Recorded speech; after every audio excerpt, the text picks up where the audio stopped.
PNR এলাকায় একটি art gallery চিত্র প্রদর্শনী উদ্বোধন করলেন রাজ্যের মন্ত্রী মলয় ঘটক। এই প্রদর্শনী আসানসোল পার্শ্ববর্তী এলাকার শিল্পীরা তাদের নিজ হাতে আঁকা বিভিন্ন চিত্রকর্ম প্রদর্শন করেন। উদ্বোধনের পর মন্ত্রী প্রদর্শনী ঘুরে দেখেন এবং অংশগ্রহণকারী শিল্পীদের কাজের ভূয়সী প্রশংসা করেন। তিনি বলেন, আসানসোল ও তার আশেপাশে এলাকার প্রতিভার কোনো অভাব নেই। এই ধরনের প্রদর্শনী শিল্পীদের প্রতিভা তুলে ধরার পাশাপাশি তাদের জন্য একটি গুরুত্বপূর্ণ মঞ্চ তৈরি করে দেয়।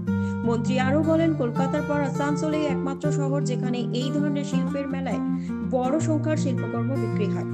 এতে শিল্পীদের আর্থিক দিক থেকেও উপকার হয়। তিনি জানান, বছরে একবার নয়, এই ধরনের চিত্র প্রদর্শনী ও শিল্পমেলার আয়োজন বারবার করা উচিত, যাতে এখানকার প্রতিভাবান শিল্পীরা আরো উৎসাহ ও অনুপ্রেরণা পান।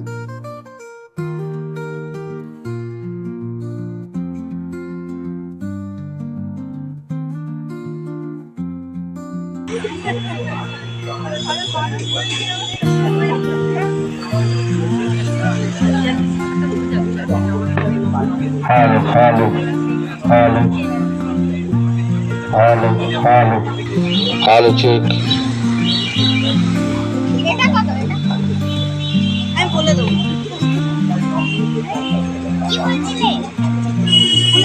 ছবি দিয়ে বলতে গেলে তো শেষ হবে না, তাই ছবি দিয়ে একটু কম বলাই ভালো।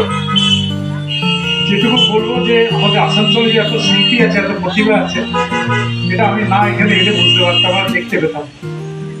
খুব সুন্দর সুন্দর ছবি এখানে প্রদর্শিত হচ্ছে এবং সর্বোপরি আমি জিজ্ঞেস করলাম যে ছবিগুলো বিক্রি হচ্ছে তো, বলে হ্যাঁ হচ্ছে। দেখুন, আসানসোলে আমরা একটা গর্ব আছে, জানেন তো, যে আসানসোলে যে মেলাগুলো হয় পশ্চিমবঙ্গে কলকাতা ছাড়া এত টাকার বিক্রি কিন্তু কোথাও হয় না। তো এই অঞ্চলে মানুষ আছে যারা কিন্তু সব কিছুর কদর দেয়। সুতরাং এই ছবি মেলা যদি আমরা করি এবং ওই বছরে একবার করলে হবে, বছরে দুবার, তিনবার, চারবার করতে হবে এবং আরো ভালোভাবে করতে হবে, আরো বেশি প্রচার করতে হবে, যাতে মানুষ জানতে পারে যে এখানে সুন্দর সুন্দর ছবি এখানে দেখানো, মানে দেখতেও পাবে, বিক্রিও হবে। আমি জানতাম সত্যেন্দ্রকে হারিয়েছি, আসানসোলে বোধহয় আর ছবি আঁকার লোক রইল না, কিন্তু এত এত মানুষ ছবি আঁকছেন।